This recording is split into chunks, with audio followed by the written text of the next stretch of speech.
In this video, I'm going to be working through examples 6 and 7 with you from section 11.4. These get pretty detailed as far as the algebra goes, so it's going to take some practice. In the previous section, you were learning average rate of change and instantaneous rate of change. This skill is very similar to what you were learning there. So given f of x equals 4 over x, find f prime of x, which is the first derivative of x. Now, skip down here to step 4. This is the definition of the derivative. We're going to be building up to that formula step by step. So let's begin with the first part, which is f of x plus h. So in our function, we're going to replace the variable with this new argument, x plus h. So f of x plus h is 4 over x plus h. Now, notice this is the numerator of the definition of the derivative, f of x plus h minus f of x. We found f of x plus h to be 4 over x plus h, and f of x is always just your original function, 4 over x. Now, we're ready to build it into a fraction. We're going to take the difference that we just found and divide by h. So we have 4 over x plus h minus 4 over x, all divided by h. Finally, we'll officially make it a derivative by attaching a limit to the left side.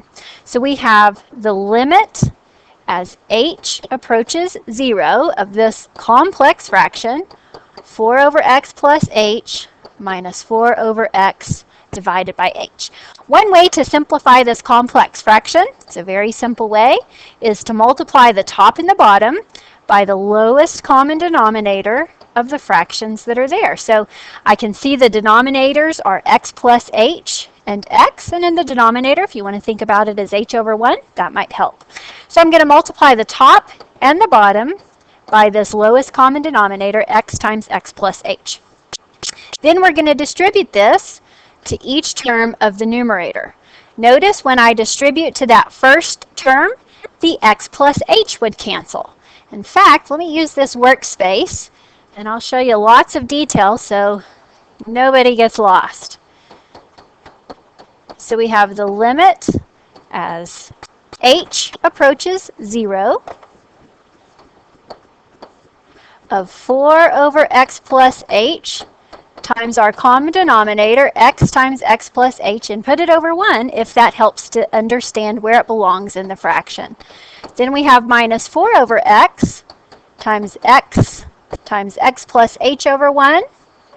And in the denominator, we have h over 1 times this same factor. Okay, so all we did there was distribute this to each part of that fraction. Now we can go back and cancel some things. It's going to clean up nicely. So in that first product, the x plus h cancels, and in the second one, the x cancels. We end up with 4 times x minus 4 times x plus h, and we've got a lot of stuff here in the denominator. We'll just glue it all together by multiplication. Now, working in that numerator, when we distribute the negative 4, we end up with 4x minus 4x minus 4h divided by hx times x plus h. Remember I told you in the last video that everything without an h should cancel, and that's true in this situation as well. So in the top, we have just negative 4h left behind, and we still have all this stuff in the denominator. But now notice we can cancel the h. And that's good news because that's what was causing the 0 in the denominator. Now I can plug in h equals 0, and I still have a defined function. So we end up with negative 4 over x squared. So we say the derivative of this function, notice it's a function of x, is negative 4 over x squared. Please practice that one. I would recommend working back through it without watching the video, without reading the textbook, just to make sure you understand all those algebra details. The next one is also challenging. Example 7. A mathematics professor found that after introducing his dog Django to a new brand of food, Django's weight began to increase. Being the math professor that he did, he decides to model this with the function, right? After X weeks on the new food, Django's weight in pounds was approximately given by W of X equals square root of X plus 40 for 0 less than or equal to X less than or equal to 6. Find the rate of change of Django's weight after X weeks. Rate of change is code for find the derivative. Okay, and the derivative has the same formula every time. It's this limit function, f of x plus h minus f of x divided by h. Okay, so we're going to work our way up to that. Let's start with w of x plus h. So I'm going to go to the function called w, and I'm going to find the variable. Here's my function w, there's my variable. I'm simply plugging the argument into that spot. So we end up with square root of x plus h. Working our way up to that derivative, we now want to calculate w of x plus h, that was square root of x plus h, minus w of x, and that's always just your original function. Again, building our way up to the derivative, we then divide that difference by h, so we have the square root of x plus h minus square root of x divided by h. Now keep in mind, this is where we're going. Put your eyeballs down here and pay attention to that definition.